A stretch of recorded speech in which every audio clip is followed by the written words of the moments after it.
நாம சின்ன வயசுல இருந்தே ரொம்ப புனிதமா நிலைச்சிட்டு இருக்கிற ஒரு வார்த்தை இருக்கு. ம் ஆமா. அதாவது மனிதர்களை நல்வழிப்படுத்துறதுக்காகவே கண்டுபிடிக்கப்பட்ட ஒரு தாரக மந்திரம் கூட நம்ம நம்பிட்டு இருக்கோம் இல்லையா? ஆமா. அந்த வார்த்தை உண்மையிலேயே இந்த உலகத்திலே ரொம்ப மோசமான அடுத்தவங்கள முடக்கி போடுற ஒரு ஆயுதம்னு யாராவது உங்ககிட்ட சொன்னா எப்படி இருக்கும்? ஆ கண்டிப்பா ஒரு நிமிஷம் அதிர்ச்சியா தான் இருக்கும். அதாவது நம்மளோட அடிப்படை நம்பிக்கையே அப்படியே ஆட்டம் காண வைக்கிற மாதிரியான ஒரு ஸ்டேட்மெண்ட் இது. ஆமாங்க. ஆனா அதுதான் உண்மைன்னு ரொம்ப ஆணித்தரமா நிரூபிக்குது இன்னைக்கு நம்ம விவாதத்துக்கு எடுத்துக்கிட்ட ஒரு சோர்ஸ் வீடியோ. கரெக்ட். சிவயோகி அப்படிங்கிற யூடியூப் சேனல்ல பதிவேற்றப்பட்ட ஒழுக்கம் என்றால் என்ன அப்படிங்கிற வீடியோவோட எழுத்து வடிவத்தை தான் நம்ம இன்னைக்கு ஆழமா அலச போறோம். இது ஆக்சுவலா ரொம்ப இன்ட்ரெஸ்டிங்கான ஒரு டாபிக். கண்டிப்பா. இது கேட்டுட்டு இருக்கிற நீங்களும் கொஞ்சம் யோசிச்சு பாருங்களேன். ஒழுக்கம் அப்படிங்கிற வார்த்தைய நம்ம எப்படி புரிஞ்சு வச்சிருக்கோம்? சமூகம் நம்ம மேல திணிக்கிற அந்த போலி ஒழுக்கத்துக்கும் நம்மளோட உண்மையான தனிப்பட்ட மகிழ்ச்சிக்கும் நடுவுல எவ்ளோ பெரிய முரண்பாடு இருக்குன்னு நம்ம என்னைக்காவது யோசிச்சிருக்கோமா? உண்மையாவே நாம யோசிக்கிறதே இல்ல. அதான் அந்த பிம்பத்தை உடைச்சு முற்றிலும் புதிய சுதந்திரமான ஒரு கோணத்துல இந்த வீடியோ எப்படி ஒழுக்கத்தை மறுவரையறை செய்யுது அப்படிங்கறது புரிஞ்சுக்கிறது தான் நம்மளோட மிஷன். இது ரொம்பவே தேவையான ஒரு விவாதம்னு நான் சொல்லுவேன். ஏன்னா நம்ம பழக்க தோஷத்துல பல வார்த்தைகளை அதோட உண்மையான அர்த்தம் புரியாமலேயே பயன்படுத்திட்டு இருக்கோம். ஆமா, நிறைய வார்த்தைகள் அப்படி இருக்கு. அதுல மிக முக்கியமான வார்த்தை தான் இந்த ஒழுக்கம். இந்த வீடியோல சிவயோகி முன்வைக்கிற முதல் வாதமே ரொம்ப கூர்மையானது. அதாவது ஒருத்தரை ஏமாத்தவோ இல்லனா அவங்கள ஒரு குற்ற உணர்ச்சியில தள்ளவோ, அதாவது கில்ட் ட்ரிப் பண்ணவோ தான் இந்த வார்த்தை அதிகமா பயன்படுத்தப்படுது அப்படின்னு அவர் சொல்றாரு. இது 100க்கு 100 உண்மைங்க. ஏன்னா யாராவது ஒருத்தரை பார்த்து திடீர்னு கொஞ்சம் ஒழுங்கமா இரு அப்படின்னு சொல்ல உடனே நமக்கு என்ன தோணும்? ஒரு பதற்றம் வரும். ஆமா, பதற்றம் தான் வரும். நாம என்ன தப்பு செஞ்சோம், நம்மள ஏன் இப்படி சொல்றாங்கன்னு தோணும். ஒருவேளை நாம போட்டிருக்கிற சட்டை தப்பா இல்ல நம்ம உட்கார்ந்திருக்கிற விதம் தப்பா அப்படின்னு ஒரு குழப்பம் வரும் இல்லையா? ஒருத்தரை ரொம்ப சுலபமா அவமானப்படுத்துறதுக்கு இந்த சமூகம் கண்டுபிடிச்ச ஒரு ஷார்ட்கட் தான் இந்த வார்த்தைன்னு எனக்கு தோணுது. சரியா சொன்னீங்க. ஒருத்தரை மட்டம் தட்டணும், அவமானப்படுத்தணும், இல்லனா அவங்கள மனதளவுல முடக்கணும்னா இந்த ஒழுக்கங்கிற வார்த்தையை அவங்க மேல வீசினா போதும். ஆமா, அப்படியே ஆஃப் ஆயிடுவாங்க. கரெக்ட். அவங்க சுத்தி சுத்தி பார்க்க ஆரம்பிச்சிடுவாங்க. அவங்க நம்பிக்கையை உடைக்கிறதுக்கான முதல் படியே இதுதான். இதை விளக்குறதுக்கு வீடியோல ரொம்ப இயல்பான அதே சமயம் ஒரு நகைச்சுவையான உதாரணத்தை கொடுத்திருக்காங்க. அந்த காது குடையிற உதாரணம் தானே? ஆமா, அதேதான். ஒருத்தர் காதுல குச்சி போட்டு குடையிறது ஒழுக்கமா, குடையாம இருக்கிறது ஒழுக்கமா? எனக்கும் அந்த உதாரணம் ரொம்ப பிடிச்சிருந்தது. ஒருத்தர் காதுல குச்சி போடுறாரு, இன்னொருத்தர் போடல. இதுல யாரு ஒழுக்கமானவங்கன்னு எப்படி முடிவு பண்றது? இதான் வீடியோ கேக்குற கேள்வி.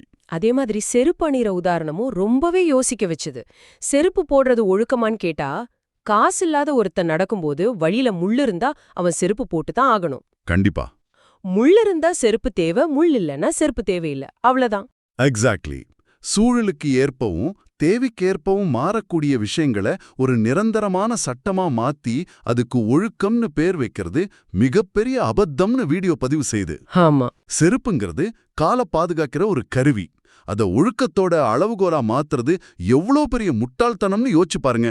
நம்ம வாழ்க்கையில இப்படி எத்தனையோ முட்டாள்தனமான விஷயங்களை நாம ஒழுக்கம்னு நம்பிட்டு இருக்கோம். ஆனா கொஞ்சம் பொறுங்க.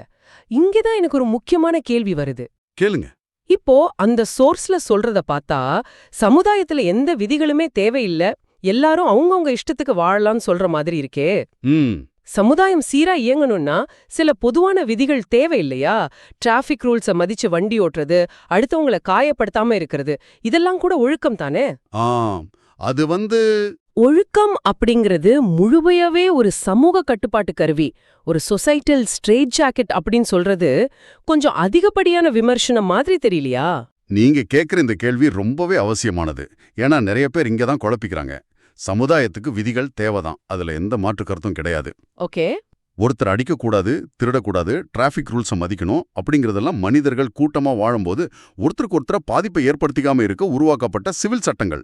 ஆமா, சிவில் ரூல்ஸ். ஆனா இந்த வீடியோ எதை விமர்சிக்குதுன்னு நம்ம ஆழமா புரிஞ்சுக்கணும். அதுல பேசுற ஒழுக்கம் அப்படிங்கிறது இந்த சிவில் சட்டங்களை பத்தி கிடையாது. உங்களுக்கு பிடிச்சமான ஒரு ஆடை அணியவோ, ரொம்ப தளர்வா சுதந்திரமா நடக்கவோ, உங்களுக்கு பிடிச்ச விஷயங்களை ரசிக்கவோ விடாம உங்க தனிப்பட்ட வாழ்க்கையில மூக்க நுழைக்குது பாத்தீங்களா? ஆமா, மூக்க நுழைக்கிறாங்க. அந்த போலி மதிப்பீடுகளை தான் அவர் சாடுறாரு. ஓஹோ, இப்ப புரியுது. அதாவது அடுத்தவங்களுக்கு எந்த தொந்தரவும் கொடுக்காத நம்மளோட தனிப்பட்ட சுதந்திரத்துக்கு மேல சமூகம் போர்வ மாதிரி போத்துற கட்டுப்பாடு தான் இந்த ஒழுக்கம். துல்லியமா சொன்னீங்க. இந்த சமூக விதிகள் அப்படிங்கிறது ஒரு மனிதனோட உண்மையான தேவையின் அடிப்படையில் உருவாக்கப்படல, மாறாக மற்றவர்களை கட்டுப்படுத்தவும் அவங்க சுதந்திரத்தை பறிக்கவும் தான் உருவாக்கப்பட்டிருக்கு. கரெக்ட். அவன் ஒழுக்கம் கெட்டவனாச்சே அப்படின்னு ஒரு முத்திரையை குத்திட்டா பிறகு நீங்க என்ன செஞ்சாலும் அது தப்பா தான் தெரியும். உங்களை எப்போதுமே ஒரு டிஃபென்சிவ் மோட்லயே வச்சிருக்க இது பயன்படுது. இது கேட்கும்போது இந்த கட்டுப்பாட்டை எப்படி யார் மேல அதிகமா பிரயோகப்படுத்துறாங்கன்ற கேள்வி எனக்கு அடுத்ததா வருது. இந்த ஆயுதத்தால அதிகமா பாதிக்கப்படுறது யாரு? இதை யோசிச்சு பார்க்கும்போது வீடியோல பெண்களை பத்தி சொல்லியிருக்கிற விஷயங்கள் ரொம்பவே ஷாக்கிங்காவும் இருக்கு. அதே சமயம் நம்ம கண் முன்னாடி தினமும் நடக்கிற ஒரு அப்பட்டமான உண்மையாவும் இருக்கு. ஆமாங்க. சமூகத்தோட இந்த போலித்தனமான ஒழுக்க அளவுகோலால் காலம் காலமா அதிகம் பாதிக்கப்படுவது பெண்கள் தான். பெண்களோட ஆடைகளை வச்சு இந்த சமூகம் அவங்களை எப்படி எடை போடுதுங்கிறதுக்கு வீடியோல ரொம்ப ஆழமான ஒரு உதாரணம் இருக்கு. அந்த 2 வீலர் ஓட்டுற உதாரணம் தானே? ஆமா.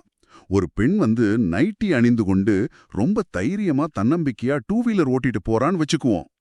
அவளுக்கு எவ்வளவு அருமையா வண்டி ஓட்ட தெரியும், அவ எவ்வளவு திறமையானவள், டிராஃபிக்ல எவ்வளவு கவனமா போறாள் அப்படிங்கிற எதையும் அந்த சமூகம் பார்க்காது. கண்டிப்பா பார்க்காது. உடனே முணுமுணுக்க ஆரம்பிச்சிடுவாங்க. நைட்டி போட்டுட்டு வண்டி ஓட்டுறா பாரு, இவளெல்லாம் ஒரு பொம்பளையா, ஒழுக்கம் கெட்டவள் அப்படின்னு ரொம்ப சுலபமா அவ ஆடைகளை வச்சு அவளுக்கு முத்திரை குத்திடுவாங்க. இதுக்கு பின்னாடி இருக்கிற உளவியல் என்னன்னு தெரியுமா? ஒரு பெண் தனியா வண்டி ஓட்டிட்டு போற அளவுக்கு சுதந்திரமா தைரியமா இருக்கா அப்படிங்கறத இந்த ஆணாதிக்க சமூகத்தால ஜீரணிக்க முடியல. அதான் உண்மை. அவளோட திறமைய அங்கீகரிச்சா அவங்கள சமமா மதிக்க வேண்டி வரும். அதனால அவள உளவியல் ரீதியா ஒடுக்கணும்னு நினைக்கிறாங்க. அதுக்கு அவங்க கையில எடுக்கிற ஆயுதம்னா அவளோட ஆடை. வாவ், எவ்ளோ கேவலமான ஒரு மைண்ட் செட் பாருங்க. ஆமா, ஆடைய வச்சு ஒழுக்கம் கெட்டவள்னு முத்திர குத்திட்டா அவளோட சுதந்திரத்தை ரொம்ப சுலபமா கொச்சப்படுத்திடலாம். இது கேட்கறதுக்கு ரொம்ப கசப்பான உண்மை, ஆனா இதுதான் நிதர்சனம் அப்படின்னு சோர்ஸ்ல ஆணித்தரமா சொல்றாங்க. இது ரொம்பவே நுட்பமான ஒரு பார்வை. சரி, அந்த பொண்ணு நைட்டி போட்டதால தான் விமர்சிக்கிறாங்க.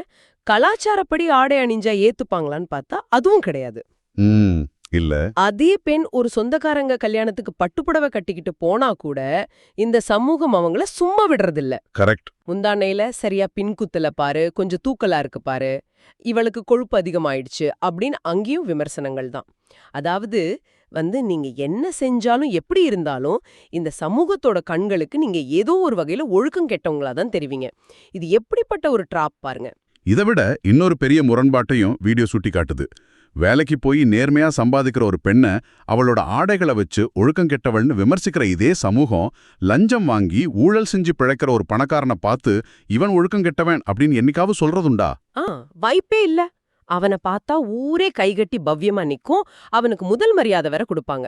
அதுதான் சமூகத்தின் உச்சகட்ட போலித்தனம். அவனோட வருமானம் எப்படி வந்தது, பாதி சம்பளம் பாதி கிம்பளமான்னு யாரும் யோசிக்க மாட்டாங்க. ஏன்னா அவன்கிட்ட பணம் இருக்கு, அதிகாரம் இருக்கு. ஆமா.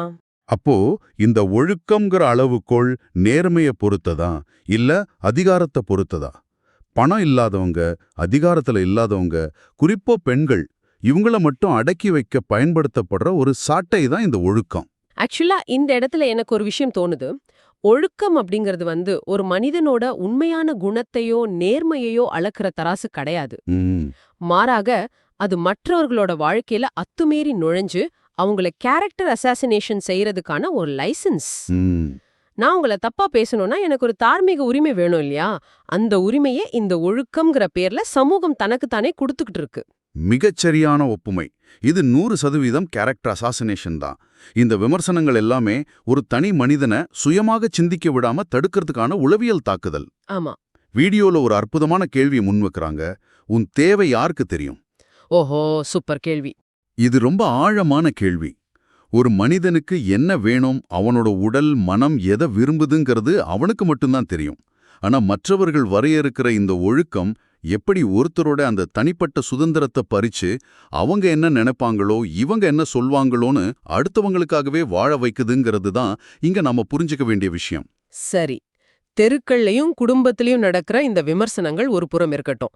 இதெல்லாம் சாதாரண மனிதர்கள் செய்யறதுன்னு நம்ம கடந்து போயிடலாம். ஆமா. ஆனா மனிதனை எல்லா துயரங்கள்ல இருந்தும் விடுவிக்க வேண்டிய, அவனுக்கு நிம்மதிய கொடுக்க வேண்டிய ஆன்மீகம், மதம் இந்த இடங்கள்லயாச்சும் உண்மையான ஒழுக்கம், சுதந்திரம் இருக்கான்னு பார்த்தா வீடியோ சொல்ற பதில் ரொம்பவே அதிர்ச்சியா இருக்கு. ரொம்ப அதிர்ச்சியா இருக்கு. அங்கேயும் இதே ஒழுக்கம்ங்கிற பேர்ல எப்படி ஒருத்தர் அடிமையாக்குறாங்கங்கறத உடைக்கிற விதம் அருமை. ஆமா, ஆன்மீகத்துல நடக்கிற சுரண்டல வீடியோ ரொம்பவே கடுமையா விமர்சிக்குது. உதாரணத்துக்கு ஞாயிற்றுக்கிழமைகள்ல நடக்கிற சில சத்சங்கங்களை எடுத்துக்குவோம். அங்க என்ன ரூல் சொல்றாங்க?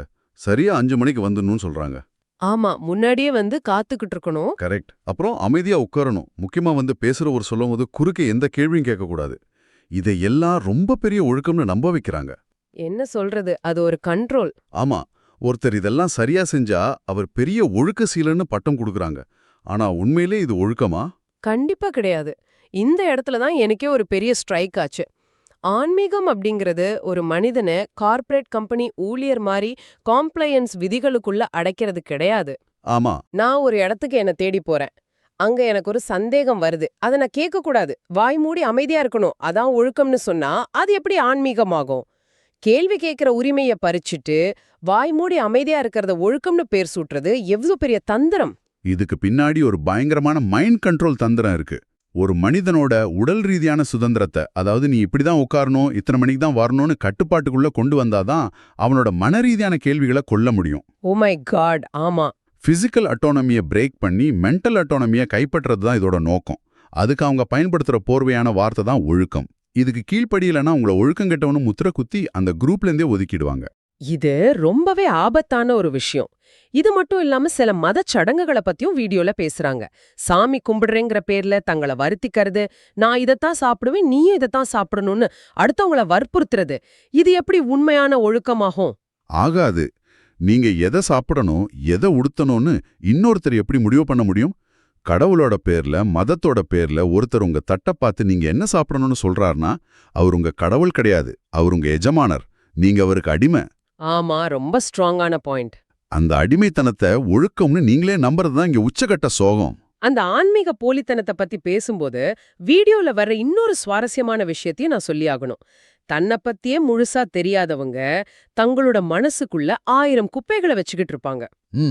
ஆனா வெறியில ஏதோ ஒரு புக்க படிச்சுட்டு இல்லனா யாரோ சொன்னதை வச்சுக்கிட்டு வாட்ஸ்அப் ஸ்டேட்டஸ்ல தத்துவங்களை வைப்பாங்க. ஆதியே துணை, ஜோதியே துணைன்னு அர்த்தமே தெரியாம ஸ்டேட்டஸ் வச்சுட்டு அத ஒரு பெரிய ஒழுக்கமான செயல்னு அவங்களே நம்பிட்டு இருப்பாங்க. இந்த மனநிலைய வீடியோ ரொம்பவே கிண்டல் செய்யுது. ஆமாம், இது இப்ப ரொம்பவே சாதாரணமா நடக்கிற ஒண்ணு. இந்த இடத்துல தான் சோர்ஸ் ஒரு பெரிய உளவியல் எச்சரிக்கையை கொடுக்குது. ஒரு குருவோ அல்லது எந்த நபரோ உங்களுக்கான ஒழுக்கத்தை வரையறுக்க கூடாது.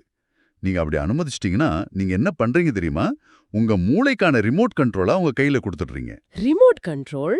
வாவ், இது ரொம்ப ஆபத்தான நிலைமையாச்சே. ஆமாம், அவங்க உங்க மூளைக்குள்ள வந்து உட்கார்ந்துகிட்டு உங்களை இயக்க தொடங்கிடுவாங்க. அப்புறம் நீங்க வீட்ல உட்கார்ந்துகிட்டு அவங்க சொல்ற பாட்டை தான் பாடுவீங்க, அவங்க சொல்றதை தான் செய்வீங்க. அவங்க யார் மேல கோவப்பட சொல்றாங்களோ அவங்க மேல கோவப்படுவீங்க. நம்ம சிந்தனையே செத்து போயிடும். எக்ஸாக்ட்டா. உங்களுக்குன்னு சொந்தமா எந்த சிந்தனையும் இருக்காது. சுயமாக சிந்திக்கும் திறனை இழந்து இன்னொருத்தரோட கட்டுப்பாட்டுல இயந்திரம் மாதிரி இயங்கிறது தான் உலகத்திலேயே மிகப்பெரிய ஒழுக்கக்கேடு. இத புரிஞ்சுக்கிறது தான் உண்மையான ஆன்மீகம். இது ரொம்பவே பவர்ஃபுல்லான ஒரு பாயிண்ட். இவ்ளோ நேரம் நாம பேசினதிலிருந்து ஒரு விஷயம் ரொம்ப தெளிவா புரியுது. சமூகம் சொல்றதா இருந்தாலும் சரி, ஆன்மீகம், மதம்னு எந்த பேர்ல வந்தாலும் சரி, எல்லாமே நமக்கு போதிக்கிறது ஒரு போலி ஒழுக்கத்தை தான். கரெக்ட். அது நம்மை கட்டுப்படுத்துற ஒரு கருவி மட்டும்தான். அப்படியானால் எல்லார் மனசுலயும் இப்ப எழக்கூடிய ஒரே கேள்வி, உண்மையான ஒழுக்கம் என்று வீடியோ எதைத்தான் சொல்லுது அப்படிங்கிற மிக முக்கியமான தேடலுக்கு நாம இப்ப வரணும். இதற்கான பதில வீடியோ ரொம்பவே தைரியமா, யாருடைய முகஸ்துதியும் இல்லாம, எந்த ஒளிவும் மறைவும் இல்லாம சொல்லுது. உண்மையான ஒழுக்கம்னா என்ன தெரியுமா? என் தேவையை நான் அடையணும், என் கொண்டாட்டத்தை நான் யாருக்காகவும் எந்த சமுதாயத்துக்காகவும் விட்டு கொடுக்க மாட்டேன் அப்படின்னு நேர்மையா வாழ்வதுதான். ஓஹோ, சூப்பர். ஒருவருடைய தேவை என்னங்கிறத, அவரோட உடல் எதை கேக்குது, மனம் எதை கேக்குதுங்கிறத அவரை போல முழுசா உணர்ந்தவங்க உலகத்துல வேற யாரும் இருக்க முடியாது. உன்னை போல் தெய்வம் ஒன்றே அறியும்னு சொல்ற மாதிரி உங்க தேவையை நீங்க மட்டும்தான் அறிவீங்க. உண்மைதான். அந்த தேவையை அடுத்தவங்களுக்கு பாதிப்பு இல்லாத வகையில நிறைவேற்றுவதற்காக நீங்க எடுக்கிற முயற்சி எப்படி ஒழுக்கக்கேடாகும்? அதுதான் உங்களுக்கான உண்மையான ஒழுக்கம். இத விளக்குறதுக்கு வீடியோல கொடுத்திருக்கிற ஒரு உடல் ரீதியான உதாரணம், இத கேக்குற நீங்களும் கொஞ்சம் ரிலேட் பண்ணி பாருங்க. இது ரொம்பவே இயல்பானது, ஆனா நம்ம எல்லாரும் பொது வழியில பேச தயங்குற கொஞ்சம் நகைச்சுவையான விஷயமும் கூட. ம் என்ன சொல்றது, குசு விடுறத பத்தி பேசுறாங்க. ஆமா. இந்த தத்துவத்தை விளக்க இதைவிட ஒரு சிறந்த பிராக்டிக்கலான உதாரணம் இருக்க முடியாது. அது இயற்கை நமக்கு கொடுத்த ஒரு உபாதை. கேஸ் ரிலீஸ் ஆகிறது நம்ம உடம்போட பயாலஜிக்கல் ஃபங்க்ஷன். ஆமா, அது நேச்சுரல். இப்போ ஒரு கூட்டத்துல இருக்கும்போது அந்த உபாதை வருதுன்னு வச்சுக்குவோம். அதை அடக்கி வைத்தா அது நமக்கு பிரச்சனை, நம்ம உடம்புக்கு கெடுதல், வலி வரும். ஆனா அதை வெளியே விட்டா பக்கத்துல இருக்கிறவங்களுக்கு பிரச்சனை, சமூகம் தப்பா நினைக்கும். இப்போ இங்க ஒருத்தர் எடுக்க வேண்டிய முடிவு என்ன? பொதுவா எல்லாரும் சமூகத்துக்காக அத கஷ்டப்பட்டு அடக்கிப்பாங்க. ஏன்னா 4 பேர் காரி துப்புவாங்கன்ற பயம் இருக்கு இல்லையா? சரியா சொன்னீங்க. ஆனா வீடியோ என்ன கேள்வி கேக்குதுன்னா, தன் உடல் ஆரோக்கியத்தை பார்த்துக் கொள்வதா அல்லது சமூகம் தப்பா நினைக்கும் அப்படிங்கிறதுக்காக தனக்குத்தானே தீங்கு விளைவித்துக் கொள்வதா? உங்களுக்கு ஒரு தேவை இருக்கு, அது இயல்பானது. அதை நீங்க செஞ்சா சமூகம் உங்கள நாகரிகம் இல்லாதவன், ஒழுக்கம் கெட்டவன்னு சொல்லும். அதுக்காக உங்க உடம்ப நீங்க ஏன் வருத்திக்கணும்? இது கேக்குறதுக்கு ரொம்ப சாதாரணமா சிரிப்பா இருக்கலாம். ஆனா இதுக்குள்ள இருக்கிற தத்துவம் ரொம்ப பெருசுங்க. நம்ம தேவைய நாம பூர்த்தி செய்ய நினைக்கும் போது, அது அடுத்தவங்களுக்கு பிடிக்கலன்றதுக்காக அதை நாம செய்யாம விடுறது எப்படி ஒழுக்கமாவும்? ஆமா, என் உடம்புக்கு என்ன தேவையோ அதை நான் செஞ்சுதான் ஆகணும். அதுதான் எனக்கான ஒழுக்கம் அப்படிங்கறத இந்த உதாரணம் எந்த பம்மாத்தும் இல்லாம பச்சையா புரிய வைக்குது. இதை விட இன்னொரு ஆச்சரியம் என்னன்னா, தமிழர்களோட மிக உயர்ந்த அறநூலான திருக்குறளை வீடியோ எப்படி பாக்குதுங்கிறது தான். ஒழுக்கம் விழுப்பம் தரலான் ஒழுக்கம் உயிரினும் ஓம்பப்படும் அப்படின்னு வள்ளுவர் சொன்ன வரியே நாம பள்ளிக்கூடத்துல படிச்சிருப்போம். ஆமா, எல்லாருக்கும் தெரிஞ்ச குரல் தான். வழக்கமா எல்லாரும் இதுக்கு என்ன அர்த்தம் சொல்லுவாங்க? சமூகம் சொல்ற ஒழுக்கத்தை உன் உயிரை விட மேலாக காக்க வேண்டும்னு தான் சொல்லுவாங்க. ஆனா வீடியோ இத முற்றிலும் வித்தியாசமான விடுதலையான ஒரு கோணத்துல அணுகுது. ஆமா, தன்னை நிறைவடையச் செய்வதும் தன்னுடைய விருப்பங்களை நிறைவேற்றி சிறப்பாக வாழ்ந்து கொண்டாடுவதும் தான் ஒரு மனிதன் உயிரை விட மேலாக காக்க வேண்டிய உண்மையான ஒழுக்கம்னு இது மறுவரையறை செய்யுது. அதாவது உன்னை நீயே கொண்டாடு, உனக்கு என்ன பிடிக்குமோ அதைச் செய், அதான் உனக்கு உயிர் மாதிரின்னு சொல்றாரு. 100க்கு 100 உண்மை. காணல் நீரை பார்த்து தண்ணீர்னு நினைச்சு ஏமாறி ஓடுற மான்கள் போலவோ, நெருப்பை வெளிச்சம்னு நினைச்சு அதுல போய் விழுந்து சாகுற விட்டில் பூச்சிகள் போலவோ நாம இருக்கக்கூடாது. இந்த சமூகம் காட்டுற போலி ஒழுக்கம், மதங்கள் காட்டுற பயம் எல்லாமே காணல் நீரும் விட்டில் பூச்சிகளை அழிக்கும் நெருப்பு தான். சுய அறிவை கொண்டு தனக்கு என்ன தேவைன்னு ஆழமா சிந்திச்சு அந்த தேவையை நேர்மையா நிறைவேற்றி எந்த குற்ற உணர்ச்சியும் இல்லாம நிம்மதியாக வாழ்பவன் தான் உண்மையான ஒழுக்கசீலன். ரொம்ப அழகா சொன்னீங்க. அதுல சிறு சிறு குறைகள் வருது, சில தவறுகள் நடக்குதுங்கிறதெல்லாம் மனித இயல்பு, அது 2ஆம் பட்சம். ஆனா உங்க வாழ்க்கைய நீங்க கொண்டாட்டமா மாத்துறது உங்க கையில மட்டும்தான் இருக்கு. இத நான் கேட்கும்போது ரொம்பவே உற்சாகமா சுதந்திரமா உணர்றேன். இது எவ்ளோ பெரிய விடுதலை தெரியுமா? உங்க மகிழ்ச்சிக்காக நீங்க வாழ்றது சுயநலம் கிடையாது. நீங்க கடவுள்கிட்ட நன்றி சொல்லணும்னா முதல்ல நீங்க சிறப்பா வாழணும், கொண்டாட்டமா இருக்கணும். உங்களை நீங்க நிறைவா வச்சிக்காம அடுத்தவங்க என்ன சொல்றாங்க, சமூகம் என்ன எப்படி பாக்குதுங்கிறதுக்காக உங்களுக்கு பிடிக்காத ஒரு வாழ்க்கைய ஒரு வேஷத்தை வாழ்ந்துட்டு இருக்கிறது எப்படி ஒழுக்கமாகும்? கண்டிப்பா. மெய்யான ஒழுக்கம். இத கேட்டுட்டு இருக்கிற நீங்க இந்த ஒரு விஷயத்த மட்டும் கொஞ்சம் ஆழமா உங்க மனசுக்குள்ள கேட்டு பாருங்க.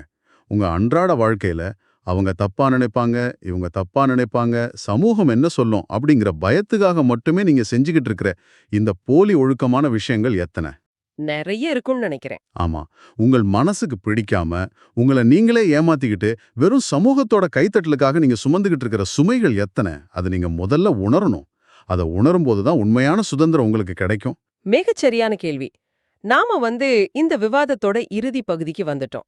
இன்னைக்கு நாம பேசின விஷயங்களை அப்படியே சுருக்கமா தொகுத்து பார்த்தோம்னா, ஒழுக்கம் அப்படிங்கிறது மற்றவர்கள் நமக்காக போட்டு வச்சிருக்கிற ஒரு சிறைச்சாலை கிடையாது. இல்ல, அது ஒரு போலி பிம்பம். ஆமா, அது நமக்கு பிடிக்காத ஆடைகளை உடுத்தச் சொல்லியோ, நம்ம கேள்விகளை நசுக்கியோ, நம்மளோட இயல்பான தேவைகளை கொச்சப்படுத்தியோ உருவாக்குற கட்டுப்பாடு கிடையாது.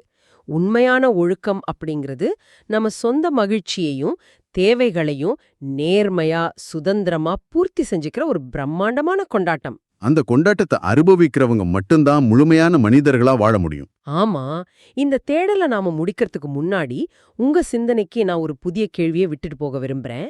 உண்மையான ஒழுக்கம் என்பது நம் தேவைகளை பூர்த்தி செய்து கொண்டு வாழ்க்கைய கொண்டாடுவதுதான் அப்படின்னு நம்ம இப்போ ஒரு முடிவுக்கு வந்திருக்கோம்.